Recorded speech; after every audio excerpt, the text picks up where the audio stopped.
Hi guys, it's Letty. I have a new video for you. This is going to be a little different. I'm going to incorporate some new parts into it. It's like a three-parter type of video. So the first thing I want to talk about is I want to make some corrections to some information in previous videos that was incorrect, wasn't accurate. So I wanted to correct myself because one thing I don't want to do is give wrong information. So this this is me just correcting my information. I should have just double checked. I was just so sure that the information was right, but it wasn't. Okay, so first thing I talked about in my video having to do with James Stewart, my favorite James Stewart movie. I talked about him possibly being, I named some movies that he was in, and then I listed Dial M for Murder. He was not in that movie. So when I went back and checked, he wasn't, because I wasn't 100% sure, but the other videos that I listed, I knew he was in there, but that one I wasn't sure, but he was not in Dial M for Murder. Number two, in my Jay-Z video, him spending $91,000 in a night, I had said that his first album, Reasonable Doubt, was released in 91. I think I said 91. That was not true. It was his first album, Reasonable Doubt, but it was not released in 1991. It was released in 1996. So I want to get that cleared up and out the way. Just a real talk type of thing. And then my third part of this video will be talking about my 7 guilty pleasure movies. I mean, these movies, well, I'll go into that later. Let me stop jumping around because my mind just goes all over. So let me just give you just a quick thing that I had experienced. I went to take my daughter to see Black Panther. Now, this was my second time seeing Black Panther, her first time. So, we're excited. I had her out. I was out with my girls, both of them. And then my oldest one, she went off and, to see some friends. And then I still have my youngest one with me. So I said, why don't we check out Black Panther? She hadn't seen it. So, we got the tickets and this and that. And I'm heading to my seat. And I go there to sit down. And someone is sitting in my seat. Okay. This gentleman, I was very polite. I'm always polite. And I said, well, sir, you're in my seat. And he says, well, can I please sit here? And those seats over there are available. And I'm like, no, I'm not going to sit over there. You can sit over there. I'm going to sit in the seats that I paid for because I don't want anybody coming like I'm coming to you to get into my seat. I don't want them coming and asking for their seat. So, it was an exchange back and forth. He eventually saw that I was not going to budge because you're going to get out of my seat. Period. We're not going to debate this. This is my seat. My ticket says it, it says. So he finally got up. It was ridiculous. Like a lot of theaters, they are, you have marked seats now. Why are you sitting in a seat you didn't pay for? Like, why don't you just sit in your seat?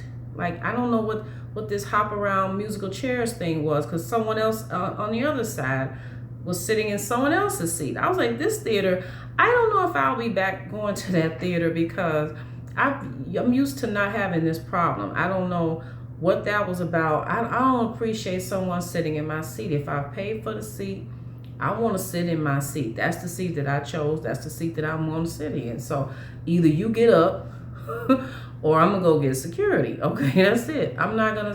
There's no debate here, because if I'm sitting in someone's seat and they ask me that, because I have done that. I've made a mistake and sat in someone's seat. When they tell me that, I get up. Oh, sorry, sir. Sorry, ma'am. No problem. But why are we debating when it's in black and white on my ticket stub? That is my seat. Like, I didn't understand all that, but just get up out of my seat. Okay, that's it. You're making this out of something. I don't know if he was waiting for me to explode. I'm in very much control of my emotions. I wasn't going to do that. I was just going to get a security guard to come and handle a situation, because I'm not going there. I don't act a fool. I try to control. Very important to control your emotions. Anyway, okay, enough of that. So, guilty pleasure. I have 7 movies that I put on this list. And what makes a guilty pleasure movie for me is something in the movie that is, it might be corny dialogue, it might be low budget, it might be that the stars are not that famous. It's something in movies that we call guilty pleasure that's a little bit embarrassing. Like, it's not embarrassing to say you like Terminator or something. Everybody likes Terminator. It's a big budget movie, got big stars in there. But some movies you're like, ooh, I don't know. I'm gonna be a little embarrassed to admit that I like that movie. So anyway, I'm just gonna run them off to you. So anyway, my 7 guilty pleasure movies. Number 7, and they're not in any particular order. I'm just, naming them off. Over the Top, Sylvester Stallone and David Mendenhall. I hope I said his name right. And this movie came out in 1987. This is an old movie. This movie came out he was like at the height of his Rambo, Rocky. He was in between Rambo and Rocky because he was doing, those pretty frequently throughout the 80s. There was a Rambo movie, there was a Rocky movie, there was a Rambo movie, there was a Rocky movie. So anyway, this came out in between. So it's called Over the Top. Sylvester Stallone plays a truck driver, and he's a little bit estranged from his family. I don't think he's with his wife, but he is estranged from his son, and he's trying to, I think he takes him on the road with him to just try to rebond with him. And then his son finds out that he's an arm wrestler. Like, I guess in addition to truck driving, he arm wrestles, and they have these competitions and things. And it's one of those movies. It's so corny, and this little boy's a brat. These little bratty little kids, and he's gonna get all emotional, like, you were never there. You can already predict it, but it's something so entertaining about this movie. I can't stop watching it, and it's just so. It's embarrassing, but they got Sylvester Stallone in there, and he's a big name, but it's just, this is a guilty pleasure movie, but it's a pretty good movie to me. I mean, I wouldn't say it's great, but the little boy can get on your nerves a little bit because he's just so whiny. You're like, just get over it, okay? Just stop. Okay, so number 6 guilty pleasure movie is Tremors. This movie came out. It says 1990. Why remember this movie coming out earlier than that? I don't know. I'm like, if they say 1990, maybe it was. I mean, I just remember, it seems like this movie came out years earlier, but that's what they say. So anyway, this movie stars Kevin Bacon and Fred Ward, and those are the main characters. There's plenty other characters.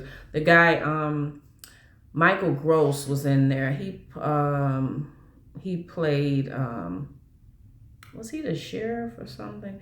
Yeah, so anyway, I forget his role, but basically Kevin Bacon and Fred Ward are the main characters. So basically they have these little worms that live under the ground, and they are kind of stalking the town, so they can feel the movement when people walk. So these things are very dangerous because they sense when you walk, and they can really literally come up and grab you and pull you back down. So it's really it's some creepy stuff, but it's really good. It's an entertaining movie. It's a guilty pleasure movie because it can be a little corny at times. And even though Kevin Bacon is a big box office draw, well, at the time he was, and he probably still is, but it's something low budget about this one. I think it's more of it has a low budget feel, even though the effects are pretty good, but it's just something about this movie that just is, it's kind of like I don't know how successful was the box office. It could have been, but I don't think it was that. I'm not 100% sure on that, but it's just something about it. It has a low budget feel to it. I'll just put it like that. But it is entertaining. I would say, you're not going to be bored at all. This is pretty scary because we all have to walk on the ground. Just imagine a worm that can sense your movements. How do you know where the worm is at any given time? And then they found out they had, I think it was 3 or something. It was more than one. So this was out there. This was some scary stuff, because you imagine you're putting yourself in those shoes. I'm like, oh my God. So anyway, number 5 is White Chicks. Okay, White Chicks came out in 2004. It stars Shawn Wayans and Marlon Wayans in the lead characters. They played best friends, and they one is a married they both police officers. One is married, the other one's single. Now that's sort of kind of that's a old kind of, it's a cop buddy movie. That part, it's a lot of cop movies with the one married person and one single person, and they're, making fun of each other's lifestyle. So that's not original in a sense, but this movie is just so, this is one of those movies that's just so over the top. Like, it's just, first of all, they never to me look like women. Like, they never, okay, so sorry. They just never look like women to me. And the fact that everybody looks at them, and when the real ones, well, let me go but get to the plot now. I think I'm jumping ahead, but they never look like women to me.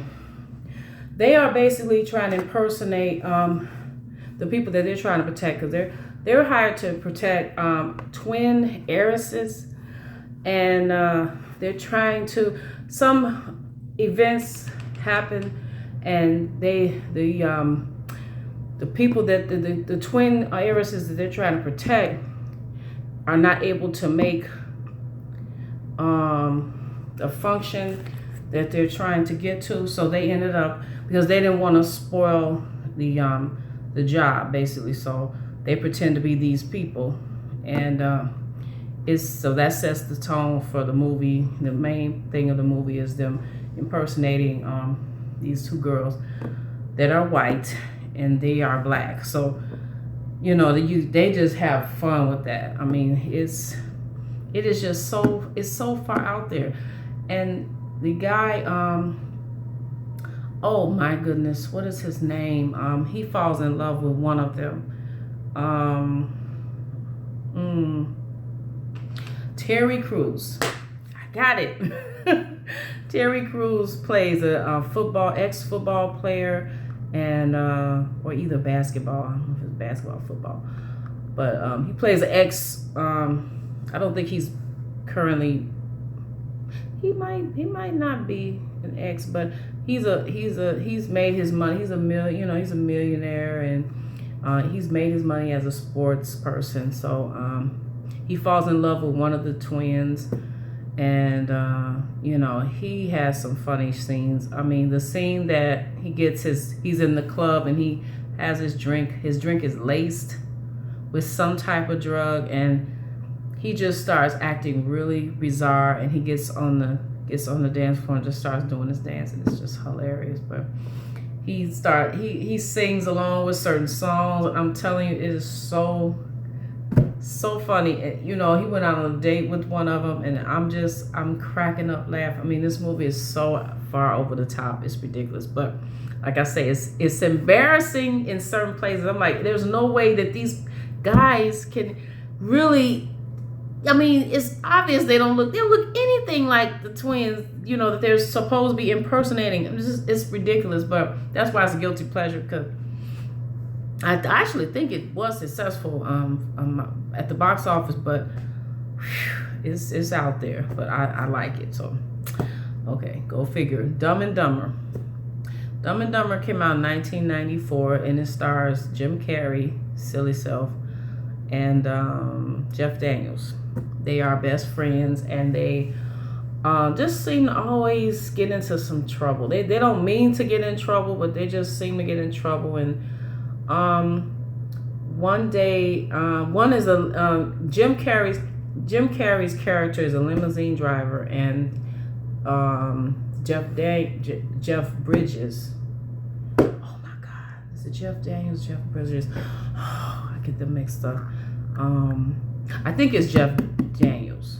Jeff Daniels' his character. He is he's a dog groomer, and what happens is Jim Carrey transport a rich, beautiful young lady. He falls in love with her. She's not anywhere interested in him, but she has some things going on that are very stressful, and she can only focus on that. And he doesn't, unbeknownst to him.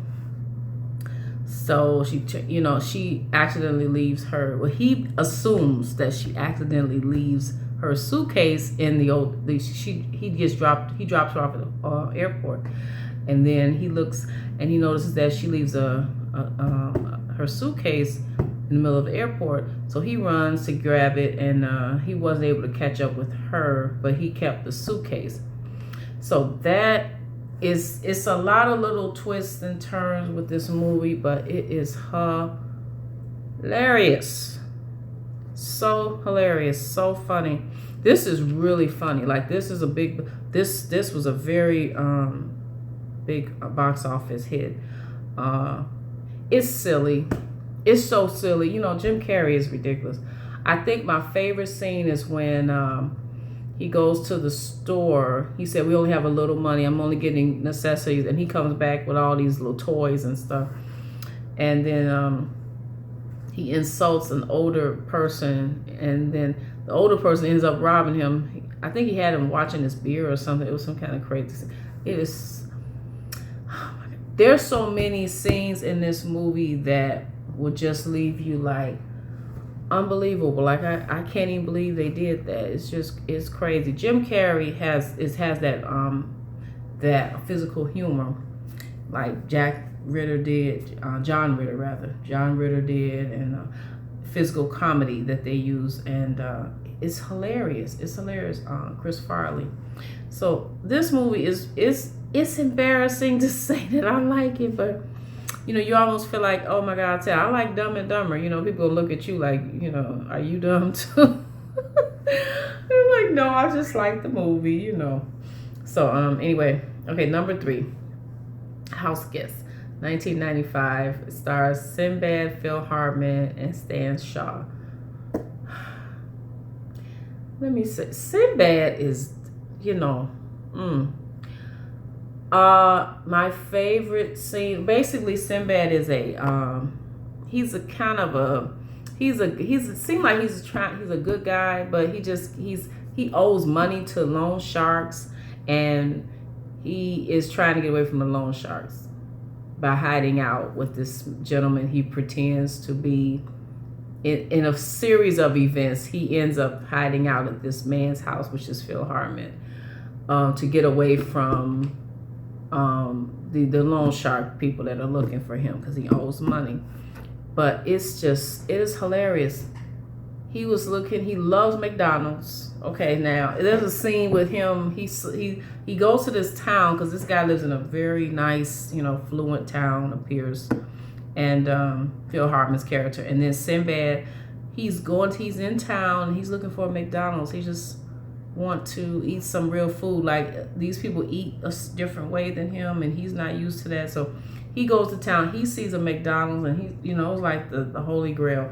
He went and charged to the restaurant, and the way he orders his food is just, I'm telling you, the lady, the girl that helps him is so chipper, and then he tries to talk like her. It's just, that whole scene is just hilarious. Like, it's so funny. In the beginning of the movie, it shows him driving a car. Now, his car is really bad and trashed out. He doesn't care about when he parks horribly. He hits cars. I mean, it's hilarious. This car is smoking. The smoke is being left behind him as he goes, and he is like totally oblivious to it. That's what makes it so funny. It's like he's not even aware of how raggedy his car is. It's so raggedy. But anyway, this is a good. It's one of those cheesy movies, but it's funny to me. It's funny. So it's gonna be entertaining. It's definitely entertaining. So And number 2 is Jingle All the Way, Arnold Schwarzenegger and Sinbad. Oh, here we got another Sinbad movie. 1996. This is a holiday movie. Basically, the plot is Arnold Schwarzenegger has been neglecting his family, and especially his son. He doesn't make it to his one of his belt. He's in martial arts, and he's receiving a higher belt ceremony. And Arnold Schwarzenegger once again didn't miss this, so he misses a lot of his important events in his life, and he's really angry. So he promises to get this special toy. You know, it's a popular toy. It's sold out, and he spends the entire Christmas Eve looking for this toy, and it's just a series of mishaps and things like that. So he runs into Sinbad, who's also looking for this toy for his son. So they become competitive, and they're competing to get this toy, and they keep missing it by this much, and it's funny, and it's just absolutely crazy. There's also a cop that is periodically in the movie, and he provides some very funny comedy lines. I think my favorite scene in this movie is, okay, somehow they believe Sinbad has a bomb. So, okay, he's a mailman. He's a mail carrier. So he pulls a box out of his bag, and he threatens everybody. The police are there, and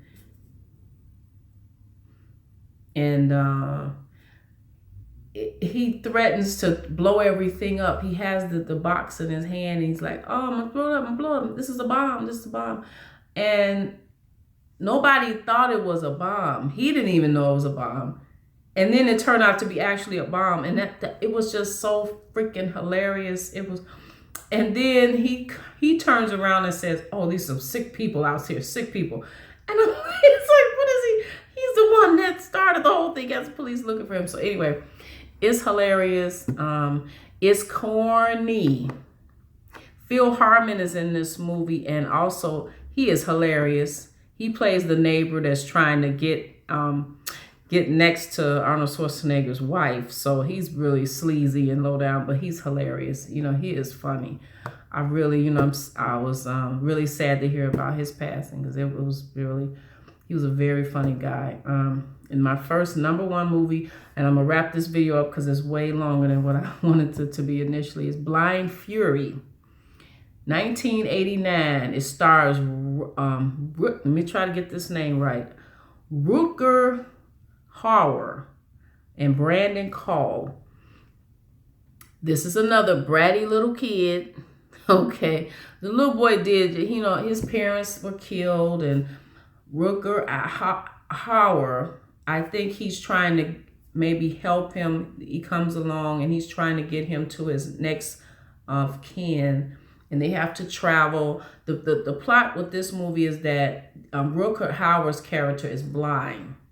He's living as a blind person. So you see all the con artists that try to run games on him, but he is very skilled, and he can fight really well. And his sense of hearing, you see how heightened it is, because they always say when you lose one sense, it heightens your other senses. So I mean, there's some really good action action scenes in this movie. It's a pretty well put together movie. It is corny in spots. The dialogue can be a little, whatever, but it's a pretty good movie. It's a lot of good action. There's one scene that I like. Someone tries to cheat him out of some money.